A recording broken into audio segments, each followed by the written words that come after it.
Okay, then we have next presenter. It comes from the biggest, not the biggest, but the group of the fertilizer manufacturer here. Our fellow, he is Mr. Sigit Abdurrahman. He's the VP, Vice President of Production, Planning and Control from we call it as a Pupuk Indonesia. Pupuk Indonesia is consisting of some of the fertilizer plants in Indonesia. What is it? How it works? What kind of technology and what kind of story that Mr. Sigit Abdurrahman will share to us this afternoon. But before all, Pak Sigit, a very, very deep appreciation, Pak, for you to be here, Pak, to share with us, both to Indonesian and also to China. We want to listen. Maybe you can also some experience, some projects, some insight on whatever. The time is yours, Pak. Thank you, Pak Sigit. Thank you, Pak Tito. Good afternoon, ladies and gentlemen. Let me share the presentation first.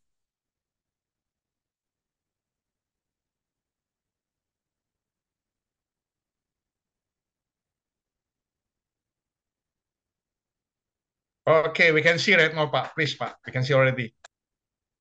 Okay, good afternoon, ladies and gentlemen. Thank you for the opportunities to discussion, to discuss about the innovation. First, thank you for Mr. Tito from Tender Indonesia for the opportunities and also for delegates from China. Yeah, there's some many people here from Dodgen, Weihai Chemicals, and also from CTEF, yeah, and also from Jiangsu Tom Group, and also our fellows from Indonesia. From we have already have Mrs. Meliana and also Miss Mareta. At the moment, I want to share our experience about production analytics centers to optimize production performance in Pupuk, Indonesia. So we have three topics this afternoon. First, about production facility in Pupuk, Indonesia. Second, digital fertilizer. And third is production analytics center. So, Pupuk Indonesia basically is a holding company of the fertilizer company in Indonesia. We have 5 subsidiaries produce fertilizer. First is Pupuk Iskandar Muda in Aceh.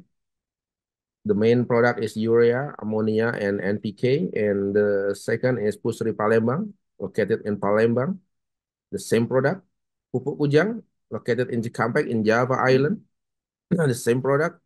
And the third is the fourth, Pupuk Kalimantan Timur, the same product, urea, NPK, and ammonia. And the last subsidiaries is Petrokimia Gresik, located in Gresik. There are several other chemicals such as phosphoric acid, sulfuric acid, and others fertilizer. So in total, Pupuk Indonesia has production capacity around 9.3 million ton per year per annum. NPK is 5.6 uh, 5.6 million ton per annum.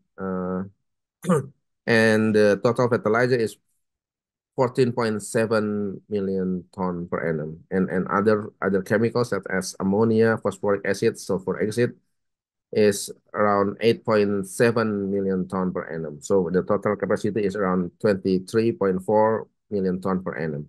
I think it's quite big capacity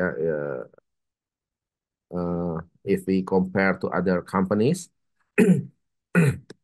Besides subsidiaries with fertilizer subsidiaries, we also have other subsidiaries such as Pupuk Indonesia Utilitas, dealing with utilities, Pupuk Indonesia Logistik, dealing with logistic, and also Pupuk Indonesia Niaga, dealing with trading and rekayasa industry.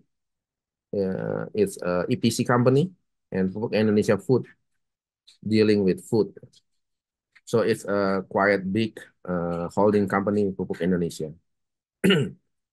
So we go to the second topic, digital fertilizer. What is digital fertilizer? So according to Miss Mareta from Ministry of Industry, we have to go and deal with Industry 4.0. So we have to do Industry 4.0 readiness. So in Indonesia, we already did the Industry 4.0 readiness. We have several area inbound logistic and outbound logistic. Inbound logistic, we have customer, research and development, and procurement. We already did some application that support the Industry 4.0 readiness. We have in customer, we have in R&D, and also in procurement. You can see at the bottom is the fertilizer, is the application we already have. And at the right hand side is and in the middle is production. In the production, I will explain this in the next slide, and also in sales and distribution and the customer. So we also have several application that support for Industry 4.0. So we go to the digitalization of production process. Digitalization. So the idea or the as is condition for the production in Pupuk Indonesia, we have input from several plants. We have plan with the DCS, Digital Control System, also plan with PLC, Pneumatic Process Logic Center, process PLC, and also plan with pneumatic. It's control manually. We have SAP data and manual input data. So with this input, the process will be different also. So with the plan with DCL and PLC, the process will be OPC server and data collector. They have already the data collector. But the plan with the pneumatic, the process have to go to the electric converter first and then go to the data collector. And for the SAP data and manual input data is also different. And the output is will be located in data lake or data warehouse in our server. And our plan, there's a note at the bottom, yeah. Our urea and ammonia plants up to 94 already use DCS. It means the oldest plant have already not use DCS but use pneumatic, yeah. And our oldest plant is in 1976, so almost 48 years. The age of the plant, yeah. For the NPK plant, mostly use the PLC, process logic control, and several plants I already state the old plant still use pneumatic technology, and the SAP data is for monitoring raw material and realization of routine investment. And also we still have manual input data such as energy data, production data, which has been corrected, yeah, by production planning and control. So based on this as is condition, we have to make digitalization of the production process. So these are the digital fertilizer scheme. We have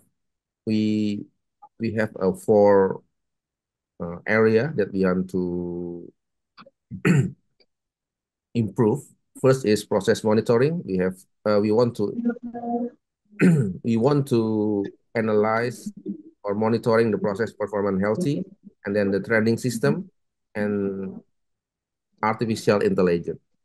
So we with the plants all over Indonesia in the head office in Jakarta, we want to know what is the real condition of its plant, its unit, and its desired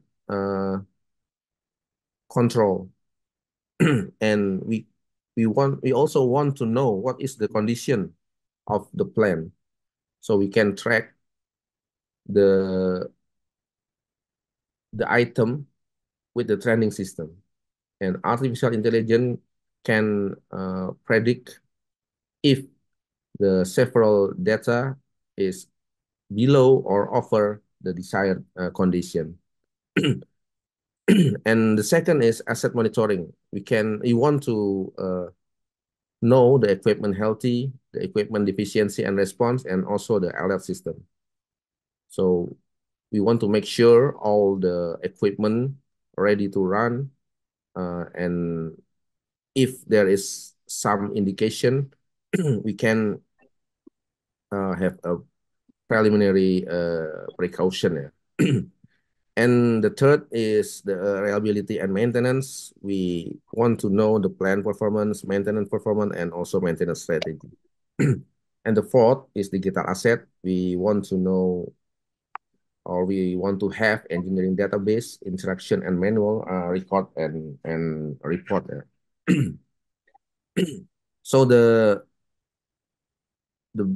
basis data is from the e-plan, from the plan, and then from the plan, we can provide the data to internet, and then also to the Android, iOS, to our phone. That's the idea. Yeah. This is the digital fertilizer website. From the website, we can control, we can monitor the its plant condition. So we have username and password. So we only specific person are allowed to know and answer the website there. And the right hand side, you can see there's several view of asset health overview and other condition of the plan. We have an early warning system and on-demand trend analysis.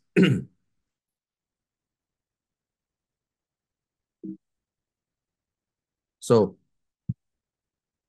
the digital fertilizer is was developed since 2018 and or 19, yeah, in Pupuk, Indonesia. So at the moment we already have almost nine plants connected to digital fertilizer. We can monitor the data from its plant. So we have the data. It means we have the tracer. We have the data that we can use to analyze. So we can go, after we have the data, we can go to the third step, production analytics center. What we want to do with the data? Do we just let the data in the server, or we can analyze the data to optimize the production performance? So from the as is condition at the right hand side, we want to make the production analytics center. What is the benefit of the production analytics center? So real-time data. So we already have the data. That's our treasury. Yeah. And second, decision making is very fast and precise. We don't have to make a call. We don't have to go to the its plan. We can sit in our office and look at the computer or the laptop and oh, okay, this is the plan condition is good. This condition, but some plan have uh, not good condition in this unit. So we can make a decision making is very fast and precise. The third, make it easier to evaluate production process and factory optimization. We can adjust the production capacity of its plant based on the market. So if we want to sell the ammonia, we can increase the production capacity easily. Or we want to optimize the urea production, we can analyze and then make decision. Oh, okay, the urea capacity can increase around 1,000 ton per day from this from this plan, and this plan. Okay. And the fourth, data transmission is safe and doesn't interfere with the production process. So the production process is safe. The data is one way only from the plan to our server. So the server cannot interfere with the production process, cannot interfere with the DCS process. And the next, provide alarms or notification when product stock is high or maybe raw material stock start to fall. Yeah, we have a minimum stock so that management can make it easier for me to make decision. So it can optimize the stock. The stock is basically not too high or not too low. If we have a high stock of raw material, it means a lot of money in raw materials. But if the raw material is low, the raw material is low, there's possibility that at one point the plant can be stopped because there's no raw materials. And the last one as a reporting tools to fulfill government regulation related to monitoring air emission and air waste and water waste as well as safety reporting. So we have emission online monitoring that will be connected to this production analytics center and also CCTV, yeah, CCTV. So we can show to the government or to the third party that we follow the regulation. So with this benefit, what we have to do, yeah, what we have to do to make the production analytics center happen. So this is the feature of production analytics center. So the plant status and plant downtime is basically already in digital fertilizer. So in this production analytics center, we add product level, raw material level, and CCTV of its plant, and also monitoring of emission and waste. So it's one-stop application, yeah, one-stop application or one-stop system that can monitor all of the plants of Pupuk Indonesia Group. Nah, it's also the feature, yeah. We can make analysis from the data that we already have.